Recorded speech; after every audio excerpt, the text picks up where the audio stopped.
Querido amigo, no programa passado, você deve se lembrar, definimos as 8 palavras de Jesus, que popularmente conhecemos como as bem-aventuranças, mas que corretamente são as 8 características dos cidadãos do reino dos céus. Você se lembra do significado de cada uma delas? Se não, então vamos relembrar. E se você quiser, anote aí rapidamente. Primeiro, ser pobre de espírito significa reconhecer a nossa penúria, a nossa incapacidade de salvar-nos diante da graça de Deus. É o passo que nos leva à salvação. Segundo, chorar significa o profundo arrependimento pelos nossos pecados cometidos, pois eles ferem o coração de Deus. Arrepender-se pelos próprios pecados e também pelos pecados dos outros. Terceiro, ser manso significa aquele que entregou a sua vida completamente a Deus. Reconhece que não é nada e que não tem nada. Tudo é de Deus, só Ele tem direitos. Quarto, ter fome e sede de justiça significa desejar ansiosamente ser semelhante a Jesus, o justo. Desejar agir de modo justo e reto, seguindo os passos de Jesus. Quinto lugar, ser misericordioso, isto é, repassar o perdão que obtivemos de Deus àqueles que nos ofendem. Diante da misericórdia divina, devemos agir com misericórdia para com todas as pessoas.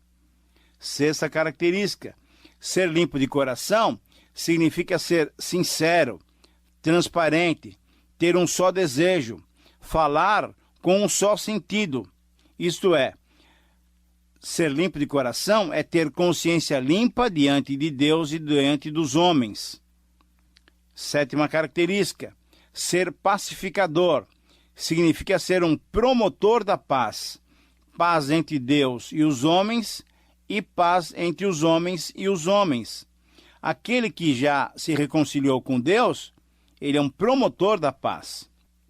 Em oitavo lugar, isto é, a oitava característica do cidadão do reino, é ser perseguido e injuriado. Significa que nós vamos ter uma vida tão correta que vamos atrair a rejeição do mundo, pois com essa vida correta, nós estamos condenando o mundo pelo seu padrão de vida incorreta e injusta. Querido amigo, essas características não podem se tornar lei para nós. Isso nós precisamos entender claramente. Elas não podem ser deixadas de lado também, esperando que só numa época futura elas valerão. E também não podem ser um meio de nós conquistarmos a salvação. Veja bem, não, de maneira nenhuma. Nenhuma dessas características, nenhuma dessas maneiras de entender o Sermão do Monte, as bem-aventuranças ou as características do cidadão do reino, é correta. Essas características descrevem a condição interior do súdito do rei e nos prometem bênçãos espirituais e celestiais. Então, a maneira correta de encararmos essas descrições é percebermos nelas o desafio de viver conforme o padrão divino, e isso só vai acontecer pela ação do Espírito Santo em nós. Que possamos nos abrir, querido amigo, que possamos nos abrir para a ação do Espírito Santo em nós, pois o seu desejo é fazer-nos produzir o fruto que glorifica e honra o nosso próprio Deus. Mas ainda sobre Mateus, capítulo 5, versículos 1 a 12, vale a pena relembrarmos o significado dessa expressão, bem-aventurança. Bem-aventurado é alguém feliz, com a felicidade celeste, é ter alegria celeste que mesmo na tristeza não se entristece. Mas por que isso? Ora, porque ela provém de um outro reino e é dispensada, é nos dada pelo rei. Bem-aventurado significa muito mais que um estado emocional representado pela palavra feliz. Essa expressão inclui o bem-estar espiritual, a certeza da aprovação de Deus e, assim, a certeza de um destino eternamente satisfatório.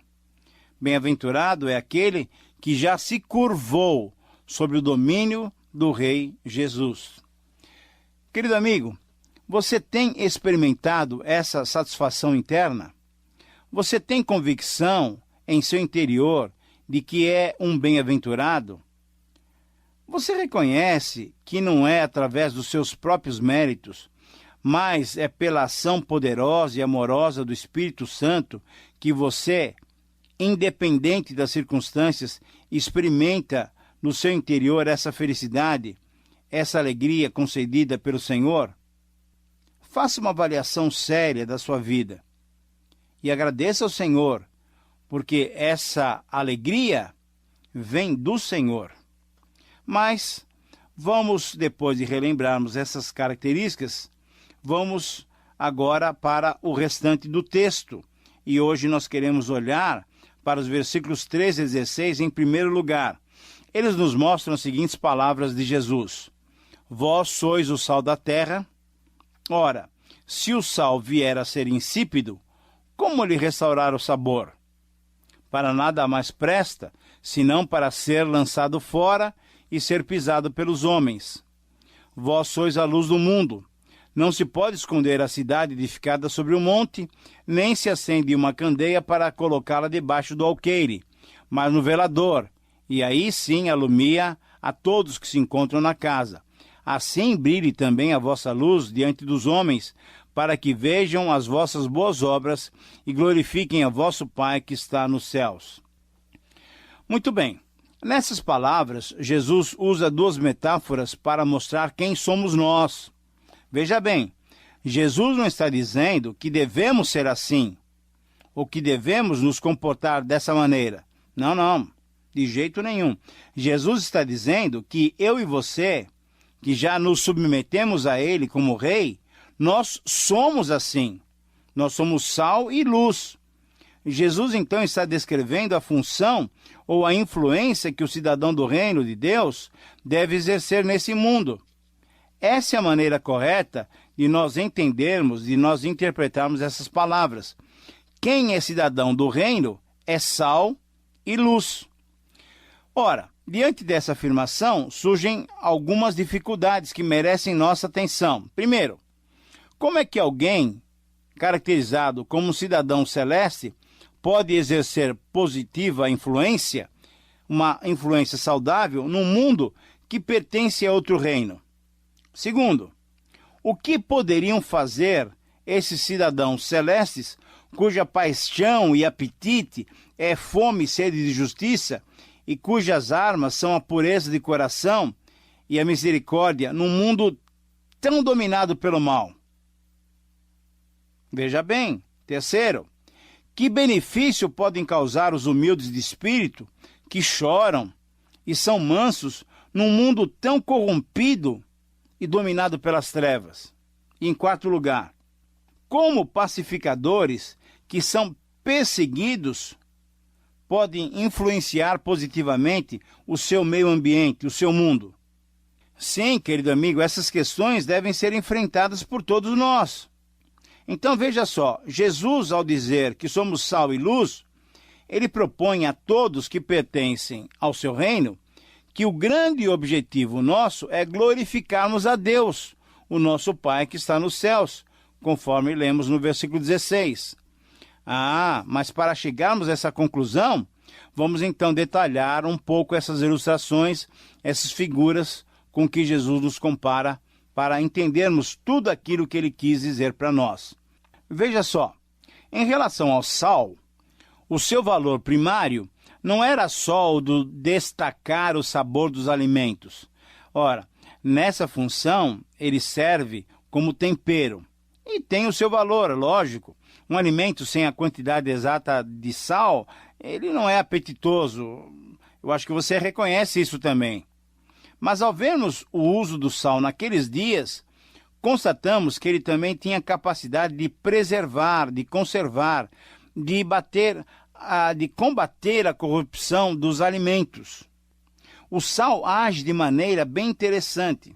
Veja só, ele não aparece muito, mas ele vai penetrando. Ele exerce uma influência positiva. Ele muda os elementos com os quais mantém contato. Então Jesus está dizendo que os seus súditos devem ser obstáculos à expansão da corrupção do mundo. Se não agir dessa maneira, esse sal, ou então esse discípulo de Cristo, pode tornar-se sem utilidade, e então será jogado fora e servirá apenas como areia da praia para ser pisada pelos homens. No seu trabalho, na sua escola, na sua vizinhança e até no seu lar, o cristão, o súdito de Jesus, com a sua presença, de certo modo até imperceptível, ele combate e evita a deteriorização. O sal não pode perder a sua salinidade quando lavado para que as impurezas sejam retiradas, pois corre o risco de perder o seu valor. Assim também, como o cristão não pode perder o seu testemunho sob o perigo de não ser mais útil como divulgador do reino e do rei, trazendo então glórias a Deus. Agora, em segundo lugar, em relação à luz, é possível destacarmos alguns outros detalhes. Ela foi criada em primeiro lugar para que todo o restante da criação pudesse ser melhor visto. Nós vimos isso em Gênesis capítulo 1, versículo 3. E sendo criada, as trevas já não mais prevaleceram contra ela. A luz é interessante, pois ela contém todas as cores. Ela brilha, ela resplandece, ela irradia calor. Ao contrário do sal, que não é visto, a luz é vista sim, ela aparece. João, o evangelista, ao apresentar Jesus no seu evangelho, no capítulo 1, versículo 4, no capítulo 3, no capítulo 8, no capítulo 9, João mostra que Jesus se descreve ele mesmo como a luz do mundo, demonstrando que essa era uma qualidade inerente a Jesus. Ora, e essa qualidade de Jesus, ele repassou para nós, os verdadeiros súditos do reino, quando ele disse então, vós sois a luz do mundo. Ora, sendo nós a luz do mundo, devemos entender corretamente o que significa essa expressão, o que significa essa qualidade. Jesus está dizendo que assim como uma cidade sobre um monte iluminada à noite, mesmo pelas mais frágeis lâmpadas de óleo de oliva daqueles dias, ela não podia ficar escondida, mas ela era vista. Assim também o cidadão do reino não pode ser escondido. Mas ele continua e diz ainda que assim como seria ridículo acender uma lâmpada e depois colocá-la debaixo do alqueire, isto é, debaixo de uma tigela de medir alimentos, é impossível esconder-se à luz de um verdadeiro súdito do reino, pois afinal, o exato propósito dos seguidores de Jesus é irradiar a luz de Jesus, porque ele é luz também, a luz da revelação bíblica, da integridade moral, das boas novas de salvação. Há um mundo o quê? Há um mundo em trevas. Por isso, eu e você, cristãos, somos luz. Então, quando compreendemos os efeitos do sal e os efeitos da luz, eles são, na verdade, complementares, pois sendo imperceptível a função do sal é evitar a deteriorização, a função da luz é percebida e ela deve iluminar a todos, sobrepujando as trevas. Então é possível percebermos que em tudo deve o cristão buscar a glória de Deus. Ora, agindo assim, agindo como sal e luz, o súdito do reino fará com que os homens que ainda não se submeteram ao Rei Jesus, mesmo assim, vendo as nossas boas obras, vendo a nossa vida diferenciada, glorifiquem ao nosso Deus e Pai que está nos céus. Querido amigo, perceba então que o Sermão do Monte não tem o homem como centro. O Sermão do Monte é teocêntrico. Tem como objetivo e centro a própria pessoa de Deus, pois o seu objetivo, claramente exposto por Jesus, é que todos nós, cristãos, sejamos usados para a glória do nosso Deus, do nosso Pai que está nos céus. O alvo desse tipo de vida é a glorificação de Deus. Agora, você pode dizer que a sua vida glorifica, motiva as outras pessoas a glorificar a Deus? Responda para você mesmo isso diante de Deus. Mas vamos prosseguir. O texto nos coloca agora diante dos versículos 17 a 20. Jesus diz então que não veio para revogar as leis ou os profetas, mas veio para cumpri-la. Mas qual é o significado do verbo cumprir aqui? Em primeiro lugar, alguns entendem que o significado do verbo significa manter, preservar ou mesmo intensificar. Mas é o próprio Mateus que, em outras passagens, parece mostrar que certas partes do Antigo Testamento não eram mais aplicáveis como lei, como vemos em Mateus 15 e também em Hebreus capítulo 8, Hebreus capítulo 9. Então, cumprir não significa manter ou preservar. Outros estudiosos argumentam que o verso 17 refere-se apenas à lei moral. Mas no versículo 18, Jesus diz que nada passará sem que tudo se cumpra, mostrando que o verbo cumprir se refere e inclui toda a lei. Ora, então, qual é a melhor interpretação? O melhor é percebermos que Mateus usou o verbo cumprir exatamente como ele já havia usado nos capítulos anteriores. Por exemplo, no capítulo 1, versículo 22, no 2,15, no 3,15, no 4,14. Isso quer dizer o seguinte: Jesus não veio para abolir as escrituras do Antigo Testamento, mas veio para servir como aquilo para o qual aquelas escrituras tinham apontado. Jesus entendia que o Antigo Testamento profetizara até o tempo de João Batista, conforme veremos em 11:13, pois revelava o caráter de Deus. Jesus disse então que viera cumprir no sentido de estabelecer, de esclarecer o verdadeiro intuito e o verdadeiro significado, o verdadeiro propósito da lei. Jesus, cumprindo a lei, ele revelava o verdadeiro espírito da lei. Os escribas e fariseus viviam de acordo com 248 mandamentos e mais 365 proibições, que davam um total de 613 preceitos. Eles sempre viviam no limite que a lei lhes permitia. Eles não quebravam a lei por causa da punição que sofreriam. Mas Jesus requer do cidadão do reino uma obediência não à mera letra da lei, mas ao espírito da lei.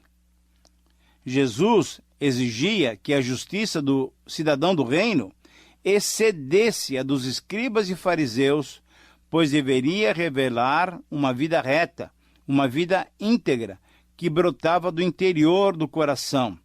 A justiça do reino é fazer a vontade de Deus e não só obedecer aquilo que o papel registra.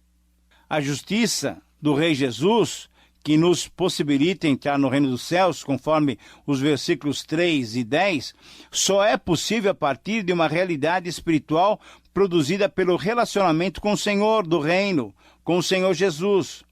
Só excederemos, só ultrapassaremos a justiça humana quando deixarmos o Espírito Santo, a realidade da época messiânica, agir no nosso interior, produzindo em parceria conosco os frutos que glorificarão ao nosso Deus que está nos céus. Assim, à luz dessas palavras, a lei não foi destruída por Cristo, mas foi cumprida por ele. No que se refere à lei cerimonial, ele a cumpriu para sempre. Porém, no que se refere à lei moral, essa lei ainda está em vigência para todos nós, pois ela continua revelando o caráter de Deus, a sua santidade, a sua justiça. Essa lei, e só pode ser cumprida, essa lei, por nós, por meio do poder do Espírito de Deus. Então, querido amigo, o verso 20 é o ponto central do Sermão do Monte. A justiça dos fariseus tinha que ser sobrepujada pela justiça do cidadão do reino dos céus. A justiça dos fariseus não foi aceita pelo Senhor Jesus Cristo. Eles eram religiosos, legalistas, cumpridores dos detalhes da lei, mas a sua justiça não era suficiente. Então, onde podemos achar uma justiça que possa superar a dos fariseus? Em nós mesmos? Não, de jeito nenhum, nunca. É por isso, prezado amigo, que temos que viver à sombra da justiça de Cristo. Essa justiça que é imputada nos é transferida por meio da graça, pela ação do Espírito Santo. Assim, tendo entendido o ponto central, o verso-chave do Sermão do Monte, fica mais fácil entendermos os demais versos do capítulo 5. Nesses versos, Jesus, em síntese, em resumo, diz o seguinte: para termos uma vida que glorifica a Deus, é preciso desenvolvermos atitudes específicas. Mas quais são essas atitudes que o cidadão do reino deve desenvolver? No restante do capítulo, encontramos 7 atitudes que o cidadão do reino deve desenvolver, demonstrando então uma justiça superior à dos homens. Nos versículos 17 a 20, o cidadão do reino deve relacionar-se adequadamente com a lei. Tendo uma vida justa que exceda a justiça dos religiosos. Nos versículos 21 a 26, o cidadão do reino deve ter uma vida de paz com todos, ao invés de insultar, irar-se contra seu irmão. Nos versículos 27 a 30, o cidadão do reino deve ter controle sobre a sua vida sexual, sabendo que o importante é o que vem do coração. Nos versículos 31 a 32, o cidadão do reino deve desenvolver a fidelidade no lar, pois o alvo do casamento é que os cônjuges sejam sempre uma só carne. Nos versículos 33 a 37, o cidadão do reino, sem necessitar de juramentos, deve desenvolver total honestidade, objetividade e transparência no seu falar. Nos versículos 38 a 42, o cidadão do reino deve desenvolver o controle rigoroso sobre suas reações, sabendo que Deus é o retribuidor e o juiz de toda a terra. E nos versos 43 e 48, o cidadão do reino deve desenvolver uma vida de amor desinteressado em relação ao próximo. Muito bem, são características que devemos desenvolver e vamos estudá-lo no próximo programa. Eu espero que Deus te abençoe. Minha oração é que Deus seja sempre presente em tua vida. Um grande abraço e até o próximo programa.